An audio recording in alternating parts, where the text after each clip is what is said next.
तो गाइस, आप लोग अगर बोर होते हो तो आप लोग क्या करते हो? अब बहुत से लोग कहेंगे कि हम टीवी देखते हैं, मोबाइल पे गेम खेलते हैं या फिर कोई गेम खेलते हैं पीएस पे या एक्सबॉक्स पे, या फिर बहुत से लोग ये कहेंगे हम लोग नेटफ्लिक्स या अमेजोन प्राइम करते हैं, या फिर जिन लोगों की हॉबी होती है जैसे कुकिंग, गार्डनिंग, ट्रैवलिंग, एक्सप्लोरिंग या फिर कोई और चीज़ है।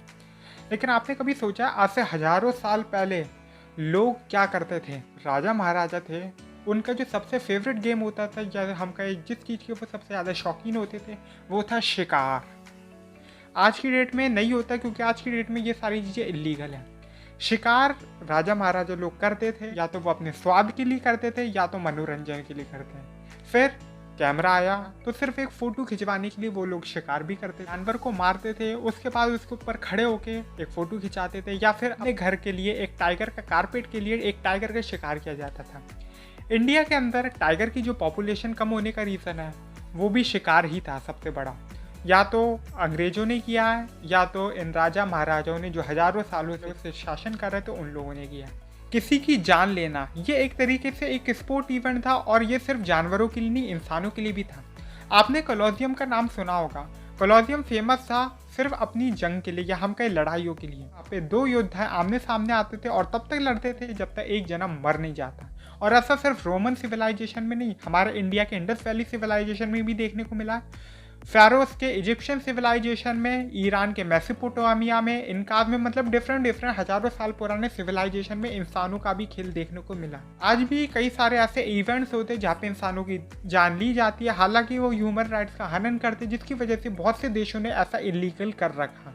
ऑलमोस्ट सभी देशों ने। बड़े बड़े प्रेडेटर्स जैसे कि लॉयन और टाइगर का शिकार करने से कई सारे हमें ऐसे इवेंट देखने को मिलते हैं जो इकोलॉजिकल डिजास्टर भी हुआ। अब जैसे कि रोमन्स के बारे में ये कहा जाता था कि अफ्रीका कभी एक घना जंगल था सहारा की जगह। इनके शिकार के लिए इतने पागल थे कि वो हमेशा शिकार करने जाते थे लॉयन का, और शिकार करते करते एक टाइम ऐसा आएगा कि एक भी लॉयन बचा ही नहीं, जिसकी वजह से हिरणों की आबादी या फिर जितने भी प्रे थे उनकी आबादी बढ़ने लगी। सारी वेजिटेशन वो खा गए और फिर रौंदते हुए उधर एक डेजर्ट बन गया, क्योंकि कोई प्रेडेटर था ही नहीं उन्हें कंट्रोल कर सके। तो मतलब एक इकोलॉजिकल पिरामिड को मेंटेन करने के लिए अच्छा है कि आप वाइल्ड लाइफ को छेड़ो ना। और ये हंटिंग एक सबसे बड़ा रीज़न होता है कि क्यों इकोलॉजिकल पिरामिड जो होते हैं वो कई बार वो एक डिजास्टर बन जाते हैं। टाइम बीतता गया, धीरे धीरे कई सारी सोसाइटीज आई जैसे कि WWF आई, IUCN आई, WCS आई और पाओस आई, और ऐसी न जाने कितनी एनिमल कंजर्वेटिव सोसाइटीज आई। और आज की डेट में वीगनिज्म मतलब वेजिटेरियन वीगनिज्म तक प्रमोट किया जा रहा है कई देशों में। और आज की डेट में शायद से कोई ऐसा देश हो या फिर शायद से कोई ऐसी जगह जहाँ पे ये सारी चीज़ें लीगल हो, क्योंकि ये ऑलमोस्ट हर ही देश में या हर गवर्नमेंट ने इस चीज़ों को इलीगल कर रखा है। लेकिन आज जो हम वीडियो में बात करने वाले वो हम बोत्सवाना की बात करने वाले। बोत्सवाना में हाल ही में हाथियों के शिकार को लीगल कर दिया गया। मतलब अगर किसी को भी शिकार का शौकीन है तो वो बोत्सवाना चले जाओ और उधर जाके जानवरों को शिकार कर सकता है, वो सब लीगल है। बोत्सवाना 1/3 अफ्रीकन सवानास एलिफेंट का एक नेचुरल हैबिटाट है। और अफ्रीकन एलिफेंट्स के बारे में मैं आपको एक बात और बता दूं कि बोत्सवाना में जो अफ्रीकन एलिफेंट्स है वो एक नो बॉर्डर एलिफेंट्स है। नो बॉर्डर एलिफेंट्स के बारे में मैं आपको समझा दूं कि जो नो बॉर्डर एलिफेंट या नो बॉर्डर एनिमल्स होते हैं वो क्या होते हैं। अफ्रीका में आज भी कई सारे ऐसे देश हैं जिनके बीच में कोई बाउंड्री या फेंस नहीं है, या हम कहें बॉर्डर ही नहीं है। अब जैसे कि इंडिया पाकिस्तान की बात करें तो इंडिया पाकिस्तान के बीच में कई सारी फेंस, बड़ी बड़ी दीवारें खिंची हुई हैं जो बॉर्डर को बांटती हैं, लेकिन अफ्रीका में ऐसा नहीं है।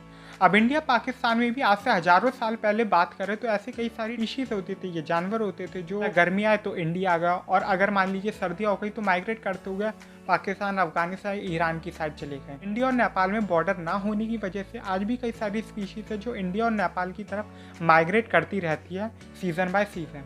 और अफ्रीका इकलौता ऐसा कॉन्टिनेंट बचा है जिसमें बॉर्डर ना होने की वजह से आज भी कई सारे लैंड एनिमल्स है या हम कहें लैंड माइग्रेशन आज भी पॉसिबल होता है, क्योंकि आज की डेट में सिर्फ बर्ड्स ही हैं जो माइग्रेट कर सकती हैं फ्री। वैसे तो हाथियों के शिकार पे पहले से बहुत टाइम तक प्रतिबंध रहा है या फिर हमेशा प्रतिबंध रहा है, लेकिन उसके बाद भी ये देखने को मिला है कि हर 5 साल में 30% जो पॉपुलेशन है हाथियों की वो कम होती जाती है। हाथियों का शिकार में से मोस्टली उनकी आइवरीज के लिए किया जाता है, और जैसे हम इंटरनेशनल मार्केट्स में लोग बेचते हैं इलीगली, और इलीगली लोग खरीदते भी हैं। लेकिन बोत्सवाना ने ऐसी चीज़ लीगल कैसे कर दी? हर एक कहानी के पीछे होता है एक इतिहास, हर एक कहानी के पीछे एक कहानी होती है। तो बोत्सवाना के मन में ये ख्याल आया कैसे? तो बात शुरू होती है 2017 से। 2017 से United states fish and wild life services जो है, जो यूएसए की एक डिपार्टमेंट है, उनके मन में एक ख्याल आता है कि क्यों ना एलिफेंट्स के जितने भी आइटम्स हैं या फिर एलिफेंट से जितने भी आइटम्स ऑब्टेन होते हैं उन सब के ऊपर से बैन लिफ्ट कर दिया जाए। इसके लिए उनके मन में 2 कंट्रीज के जिक्र आया, जिम्बाब्वे और जाम्बिया।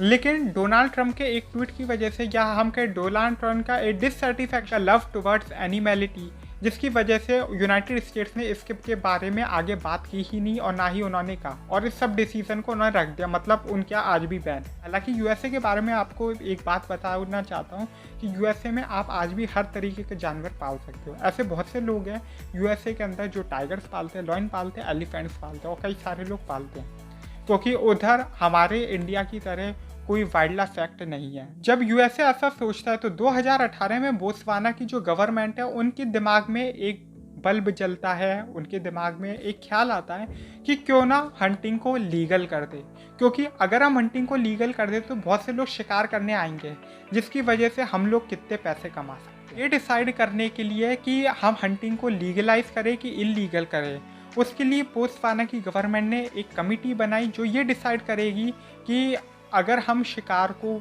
लीगल करते हैं तो हमारे कितनी बढ़ोतरी होगी। ये बात अलग है कि 2014 में जो प्रेसिडेंट यान खमा जो जीत के आए थे 2014 में, वो इसी वादे पे जीत के आए थे कि वो एलिफेंट के कंजर्वेशन के लिए काम करेंगे, और उन्होंने कंजर्वेशन के लिए काम भी किए।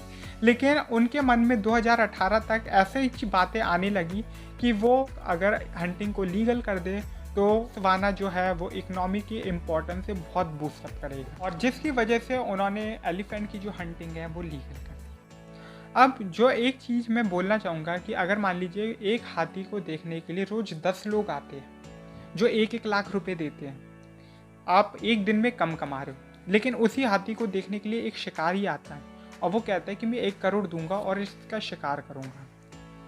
मीनवाइल दोनों में एक फ़र्क है कि आपको एक दिन में 10 लाख कमा रहे हो, एक में 1 करोड़ कमा रहे हो, लेकिन आप 1 करोड़ से भी ज़्यादा कमा सकते हो अगर आप दूर की सोचते हो, अगर उसका शिकार ना करके।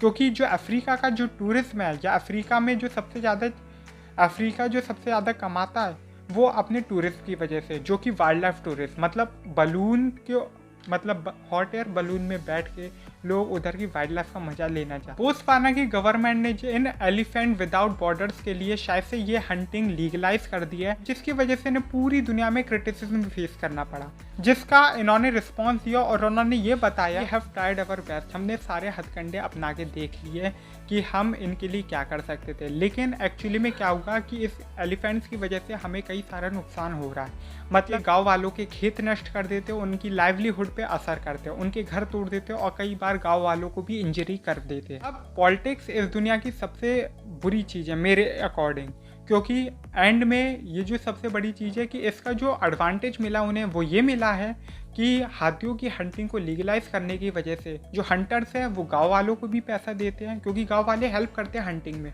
और जो दूसरी बात है कि गाँव वाले कमाते भी हैं और हाथी अब उन्हें परेशान भी नहीं करते, क्योंकि हाथी है ही नहीं, तो जिस वजह से जो रूरल वोट बैंक था उधर के प्रेसिडेंट का वो बढ़ गया। तो ये था पूरा का पूरा बोत्सवाना कैसे लीगलाइज कर दिया हंटिंग को अपने देश के अंदर।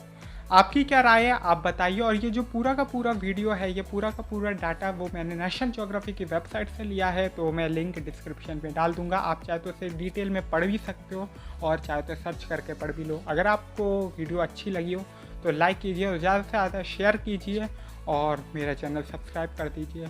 और क्या है आपकी राय की इस हंटिंग को आपके किस हद से देखते हो, किस क्रिटिसिज्म से देखते हो, तो वो भी आप कमेंट में मेंशन कीजिएगा, मैं रिप्लाई दे दूँगा।